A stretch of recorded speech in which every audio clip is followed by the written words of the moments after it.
अभी मुझे ऐसा क्या लग रहा है ना कि इसमें अभी तीसरा बंदा और निकलेगा। और राज को भी गिरफ्तार इसलिए नहीं किया गया है कि अभी उसके खिलाफ कोई सबूत नहीं है कि उसने मर्डर करवाया है या सोनम ने मर्डर करवाया है या दोनों ने मिलकर मर्डर करवाया है। अभी इसमें तीसरा बंदा और निकलेगा सोनम का, जिसके साथ चक्कर होगा। क्योंकि अगर राज ऐसा करता तो वह बोलता कि हाँ मैं सोनम से प्यार करता हूँ, सोनम भी बोलती। पर जो 3 जने मिले हैं उन्होंने बोला है कि हम राज को भी जानते हैं, हम सोनम को भी जानते, तो इसलिए इन दोनों को कनेक्ट किया जा रहा है। बट अभी एक तीसरे बंदा और आना है, चौथा बंदा बोल लो, राजा को भी जोड़कर और बंदे की एंट्री होनी है। अभी एक बंदे का और खुलासा होना है जो निकलेगा कि इसकी वजह से हुआ ये सब कुछ। इतना मास्टर माइंड प्लान था ना सोनम का, जो खुद भी अभी आधी चीजें उसने कबूल करी हैं, आधी चीजें उसने कबूल नहीं करी हैं कि मैंने ये काम किया है।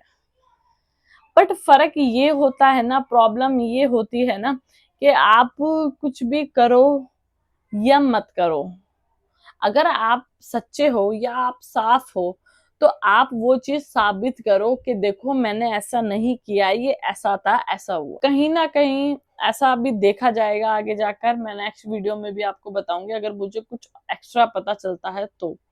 ठीक है, केस में भी एक बंदे की और एंट्री होगी कि आखिर वो है कौन जिसने सोनम के चक्कर में राजा को मार दिया। जो राज का परिवार है वह बहुत दुखी है और उसकी बहन भी बार बार सबसे यही बोल रही है कि मेरे भाई ने कुछ नहीं किया है। राज ने भी अभी तक जो भी कन्विंस किया है वो इसीलिए ही किया है कि मैं इनके परिवार को बहुत अच्छी तरीके से जानता हूँ, सोनम ऐसा नहीं कर सकती है, सोनम की शायद बुद्धि फिर गई है या सोनम ने पता नहीं ऐसा कदम क्यों उठाया, पर मैं इसमें इन्वॉल्व नहीं हूँ। राज ने सिर्फ यही चीज बोली है। और जो सोनम के साथ राज को जोड़ा जा रहा है वो इसलिए जोड़ा जा रहा है क्यों, क्योंकि इन दोनों की बात चलती थी, बहुत अच्छी बॉन्डिंग भी थी। एक कह सकते हैं ना कि एक नेबर और एक आस पड़ोस में दोनों के साथ जो रिश्ता होता है ना वैसा रिश्ता था। बट मेन चीज ये निकल के आ रही है कि आप किसी के साथ रहते हैं, आप किसी के साथ बात करते हैं या आप किसी के साथ घूमते हैं तो पब्लिक उनको कनेक्ट कर लेती है कि भाई इन दोनों का कुछ चल रहा होगा। इसकी वजह से ही राज और सोनम से अफवाह फैली गई है। और सोनम ने भी अभी कन्विंस नहीं किया है कि मैं राज से प्यार करती हूँ, कि ये सब मैंने राज के लिए किया है। जो वो 3 लड़के हैं वो बता रहे हैं कि हम राज को भी जानते हैं और सोनम ने हमें राज के लिए ही सुपारी दी है कि मैं राज से प्यार करती हूँ, तो इसलिए राजा को मारना पड़ेगा। अब इसमें चक्कर ये हो रहा है, खुल के बात ये नहीं आ रही है कि कोई कह रहा है कि मेघालय पुलिस झूठ बोल रही है। वह ये स्टोरी उन्होंने खुद ने बनाई है ताकि उनकी स्टेट पर कोई ब्लेम ना लगे, उनकी स्टेट पर कोई एलिगेशन ना लगे। जिस माँ का बेटा गया है उसके दिल पे क्या बीत रही होगी, उसकी बहन पे क्या बीत। सोनम की जो सास है वह अभी भी सदमे में है कि सोनम ने ऐसा करा कैसे, और सोनम के माता पिता तो अभी मान ही नहीं रहे हैं कि सोनम ने ऐसा कुछ किया है। वह अभी समझ ही नहीं रहे हैं, वो बोल रहे हैं कि कोर्ट का रिजल्ट आने दो, जब मेरी बेटी ने ऐसा कुछ किया ही नहीं है तो मैं नहीं मान सकता कि उसने ऐसा कुछ किया है। आखिर राज और सोनम और राजा, सोनम ने राज की वजह से राजा को मारा, पर राज बोल रहा है कि मैं सोनम से प्यार नहीं करता और सोनम कह रही है कि मैं भी राज से प्यार नहीं करती।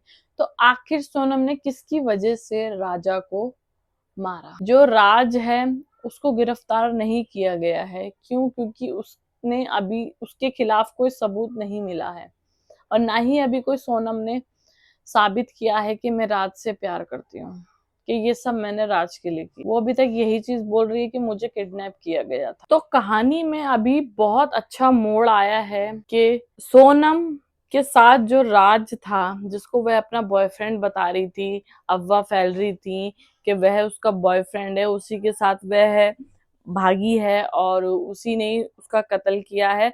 तो अभी इसकी थोड़ी सी और जानकारी मिली है कि वह असल में उसका बॉयफ्रेंड है ही नहीं। तो अभी मेघालय पुलिस ने जब उसको गिरफ्तार किया सोनम को, तो और उससे पूछताछ करी तो पता लगा कि मेघालय में राज वहां पर आया ही नहीं था, राज ने आने से मना कर दिया था। असल में पूरी कहानी क्या हुई थी मैं आपको बताती हूँ। तो शादी होने के बाद जैसे सोनम राज से कहती है कि हनीमून पे चलना है, मैंने टिकट बुक करा दी है। जब टिकट बुक हो गई थी तो सिर्फ टिकट बुक जाने की हुई थी, वहां से वापस आने की टिकट बुक नहीं हुई थी। 2 टिकट बुक हुई थी प्लेन की और 3 टिकट बुक हुई थी रेलवे की।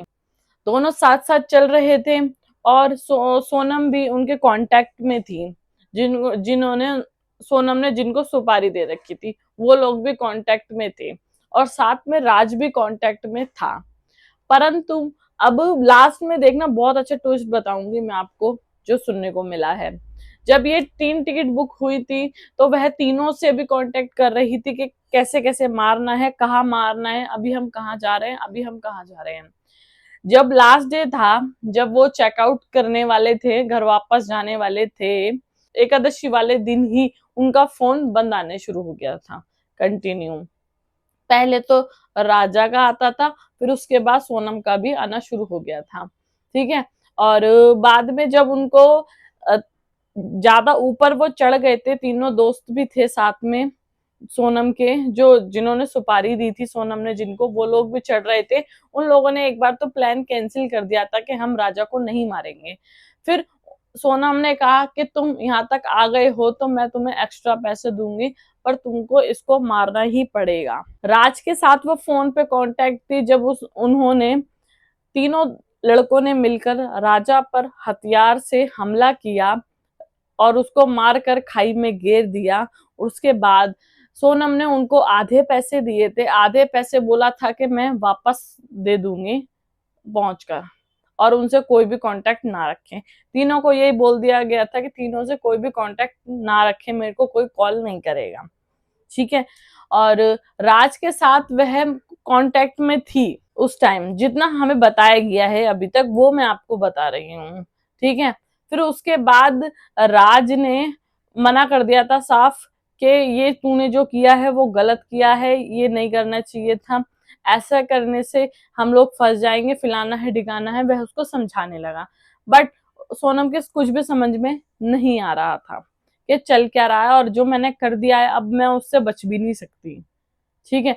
तो वह हार थक के वह तीनों जो लड़के थे उनसे कांटेक्ट करती है और जगह मांगती है कि ऐसे ऐसे मैं यहाँ पर हूँ, ये वो करके फिर वो लास्ट में खुद ही सिलेंडर कर देती। मेघालय पुलिस को वह मिलती है और उसको गिरफ्तार किया जाता है। फिर जब उसे बैठाकर पूछा जाता है कि ऐसा क्यों किया, क्या था, कैसे किया, सब कुछ पूछा जाता है, फिर वह बताती है। और वह 3 लड़के भी बताते हैं कि वह कहाँ हैं, उनकी भी जानकारी सोनम ने ही दी थी। और जब ये पता चला तो राज का इसमें कोई भी हाथ नहीं था। राज की ना कोई कॉल मैसेज मिला, ना राज के साथ उसका कोई ऐसा लिंक मिला जो उस मर्डर से कनेक्ट करता हो। राज जो था वह अच्छा लड़का था, ये सब गांव वाले जो उसके आस पड़ोस के लोग हैं और उसके घर वाले हैं वो सब यही बोलने लग रहे हैं कि इसमें राज की कोई गलती नहीं है, ये सब प्लान सोनम का था। राज से वो सिर्फ भाई बहन का रिश्ता रखती थी, उनका अच्छा एक बॉन्ड था, पर ये नहीं है कि उनका कोई चक्कर चल रहा था या कुछ था, उसकी वजह से ही सोनम ने राजा को मारा है। जब अंतिम संस्कार था वहां पे राज भी था। सोनम की मम्मी ने और सोनम के पापा ने भी ये बोला है कि इसमें राज की कोई गलती नहीं है, वो लोग तो अपनी लड़की की भी गलती नहीं मान रहे हैं। तो अभी नेक्स्ट वीडियो में मिलेंगे, ठीक है। अगर कुछ और न्यू अपडेट आती है, कोई और एक नए बंदे की एंट्री होती है तो मैं आपको बताऊंगी। जल्दी से चैनल को सब्सक्राइब कर लेना, और जिसने मुझे फेसबुक और इंस्टाग्राम पे फॉलो नहीं कर रखा है तो जाके मुझे फॉलो कर लें, प्रिया शर्मा 005। और जिसको भजन सुनने का शौक है वह जरूर एक बार आईडी को चेकआउट करें। जय श्री श्याम, जय बालाजी महाराज।